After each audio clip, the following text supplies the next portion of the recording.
Bom dia, meus queridos, tudo bem com vocês? Hoje nós vamos dar continuidade, à nossa reflexão em cima de 1 Coríntios, do capítulo 7 até o 9.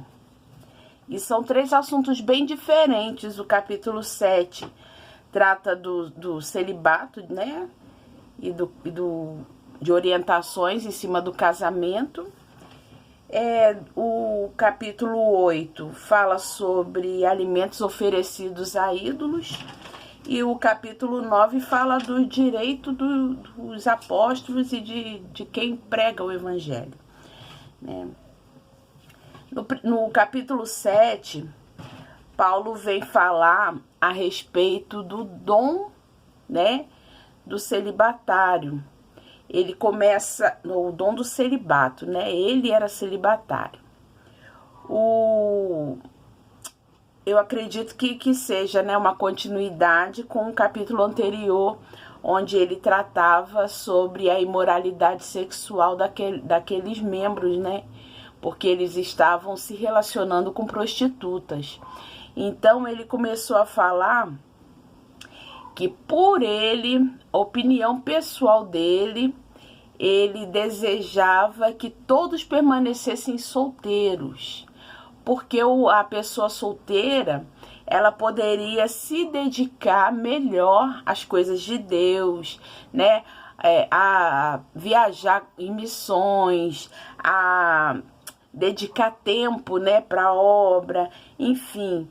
Porém, por causa da imoralidade sexual, por causa desses envolvimentos com prostitutas e tal, ele estava aconselhando que cada um tivesse a sua esposa e cada mulher tivesse o seu marido. E que um devia ao outro, um pertenceria ao outro. E um não deveria se negar ao outro, a não ser que os dois consentissem. E quando houvesse um casamento misto, onde um só seria cristão e o outro incrédulo, que o cristão deveria consentir aquele casamento. Agora, se o incrédulo resolvesse ir embora, que o cristão deveria permitir que ele fosse embora, porque é melhor ter paz, do que ter contendas dentro de casa por causa de religião, por causa de... religião não, por causa da decisão de servir ao evangelho, Muitos lares ali naquela época, antes não existia isso de lar misto, Porque todos eram judeus, criados no judaísmo, Só que quando o evangelho começou a ser pregado, aí acontecia muito isso, dos lares, um dos cônjuges se converter ao evangelho e o outro permanecer seguindo as práticas judaicas. E aí dava confusão, como ainda dá até os dias de hoje, Porém, Paulo está dizendo assim: é melhor para o solteiro e para os solteiros e para as viúvas permanecerem como estão, porque assim eles podem se dedicar mais. Porém, se for desejo e Paulo deixa muito claro que essa é a opinião dele, pessoal dele, isso não é mandamento de Deus, que cada um deveria viver segundo o dom que recebeu. Tem gente que não consegue ficar sozinha, então é melhor ela casar do que viver a imoralidade, Mas tem gente que consegue, se dominar, se controlar, e aí, pela vontade de Paulo, todos permaneciam solteiros como ele era, Paulo era celibatário, ele não tinha esposa, mas por causa dos desejos da própria carne, aí ele estava consentindo que quem resolvesse casar e achasse por bem casar, que não pecava nisso, que, apesar dele aconselhar, a solteirice, ele estava dando, assim, orientações, para os casais. Aí no capítulo 8, ele muda de assunto, né? Ele vem falar sobre as comidas oferecidas aos ídolos. Que aí ele vem, né, comparar dois tipos de consciência. A daquele que é o cristão e que sabe que o ídolo nada é, né? Porque só existe um Deus e tudo mais é invenção, é criação do homem, né? Porém, tem aquele que acredita que existem vários deuses, vários ídolos, né? E comem como um ato de culto, né? Como idolatria. Então, para esse que come, né? Achando que aquilo ali é um deus, ele está contaminado, mas por causa da consciência dele que acredita naquilo. Já o cristão, se ele comer qualquer coisa oferecida, nada acontece com ele porque ele está livre dessa consciência, entendeu? Ele come com a consciência tranquila, então nada acontece com ele. Agora o outro que está comendo como idolatria, aí esse está contaminado. Aí Paulo vem falar assim, olha, nada não vai te fazer mal, porém, se um fraco na fé, sobre uma pessoa que, né, que acredita nesses deuses, te vê comendo, né, ele vai pecar e vai se contaminar por causa da sua atitude. Então, para que você vai comer? Ele vem dizer, olha, eu sei que não tem nada...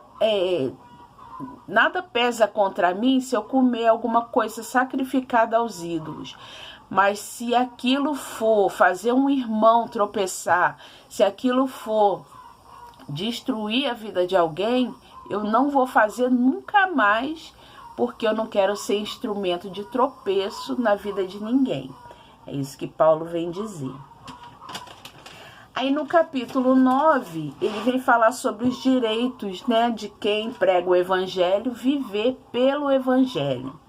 E ele diz assim, Paulo, ele sofre um tipo de preconceito, porque os apóstolos, todos eles, né, os que foram chamados por Cristo pessoalmente, enquanto ele estava encarnado, eles conviveram com Jesus durante 3 anos e meio. Eles ouviram o que Jesus tinha a dizer, eles aprenderam do próprio Jesus, né, encarnado, passo a passo do que eles deveriam ensinar. Já Paulo, ele foi chamado quando Jesus já havia morrido, já havia ressuscitado. E aí o Espírito de Cristo é que convocou Paulo para poder ser apóstolo dos gentios. E aí grande parte dos outros apóstolos resistiram a esse chamado de Paulo, porque ele não era um dos 12, né? Ele foi um chamado à parte, com, né, uma missão específica. Então Paulo era discriminado. E aí ele veio falar aqui, se todos os apóstolos tinham o direito de viajarem, né, com as suas esposas do lado e serem sustentados pelo evangelho, né, nenhum deles, antes eles trabalhavam, uns eram pescadores, outros eram cobrador de impostos, né, nós sabemos a história mais ou menos de cada um deles. E a partir do momento que eles passaram a trabalhar para o evangelho, aí eles passaram a ser sustentados, né, pelas ofertas daqueles que seguiam eles, daquelas igrejas que eles abriam, acabava arrecadando, né, uma porcentagem para sustentar essas pessoas e as famílias deles. Só Paulo e Barnabé é que precisavam trabalhar, né? Paulo construía tendas, né? E só eles precisavam trabalhar para continuar se sustentando, né? Então Paulo vem reivindicar isso aqui, esse direito dele. Ele falou, todos eles têm direito, então por que eu e Barnabé não temos? Por que as igrejas não nos sustentam? Por que que nós precisamos trabalhar, além de viajar, pregar exaustivamente, nós ainda precisamos nos preocupar, né, em trabalhar para poder manter as necessidades básicas. E aí ele vem falar, aquele que planta, ele não participa da colheita, ele não vai comer daquele próprio fruto que ele plantou. Aquele que apacenta, né, os seus rebanhos, ele não vai tomar do leite, ele não vai comer da carne, ele não vai participar daquilo ali que ele trabalhou. Os sacerdotes do templo, né, do Velho Testamento, eles não viviam dos dízimos né, dos animais, da carne, enfim, eles não viviam do próprio templo, né, de tudo aquilo que era oferecido ali no templo, eles não comiam e eram sustentados por esses dízimos e ofertas. E aí, então, ele estava ensinando que era legítimo, né, para todo aquele que prega o evangelho, viver do evangelho. Diz assim, se nós, no versículo 11 do capítulo 9, se nós semeamos verdades espirituais, seria pedir muito colher alguns dos bens materiais de vocês? E no versículo 14 diz assim, assim diz o Senhor também, assim o Senhor também ordenou aos que proclamam o evangelho que vivam do evangelho. Ou seja, era lícito ele ser sustentado pelas igrejas.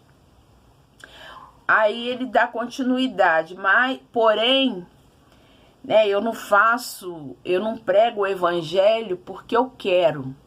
Eu recebi de Deus essa missão. Então, ai de mim se não pregar o evangelho.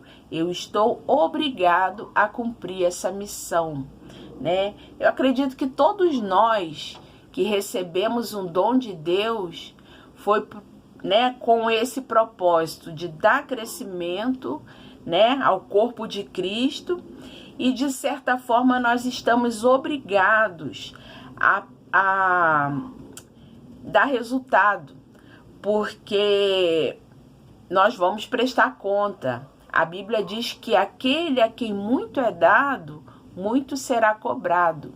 Então, quanto mais dons, quanto mais habilidades, quanto mais oportunidade nós temos, né, de pregar o evangelho, de fazer o nome de Jesus conhecido, nós não só receberemos recompensas, né, por causa desses dons, mas nós também vamos prestar contas, né? Por isso, nas parábolas, a gente ouve muito dizer sobre servo fiel, servo útil, né? E servos infiéis, servos inúteis, que são aqueles que recebem um dom, mas não frutificam em cima desse dom. E aí ele vem de terminar, né, nos comparando com atletas. Um atleta, para ganhar uma competição, ele diz assim, ó, nem todos ganham competição. Pode ter a participação de um grande número de atletas, mas só vai ganhar aquele que se preparou mais, aquele que investiu mais tempo, aquele que se dedicou, né? E eles fazem isso para ganhar uma coroa corruptível, né? Para ganhar uma medalha, para ganhar, aqui era a coroa de louros, né? E os que proclamam o evangelho, eles precisam se dedicar da mesma forma, dar tudo de si, agir com excelência, porque é para Cristo que nós estamos fazendo.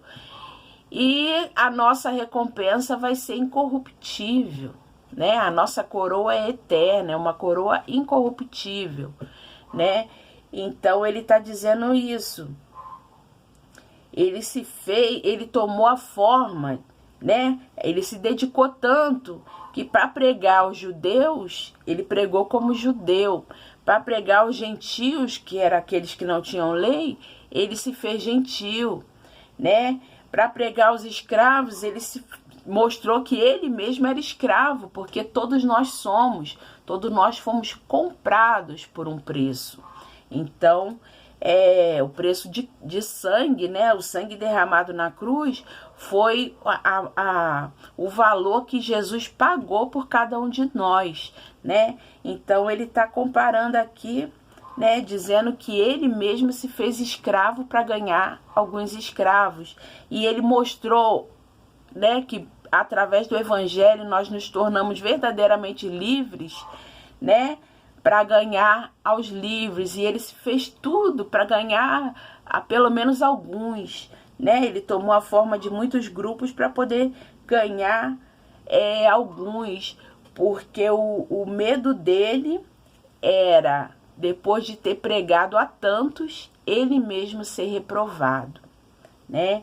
Então ele está se colocando aqui como o atleta que vai trabalhar com afinco para poder realizar aquele propósito para o que ele foi chamado. E assim devemos ser todos nós. Um bom fim de semana para você, fiquem todos com Deus, um beijão.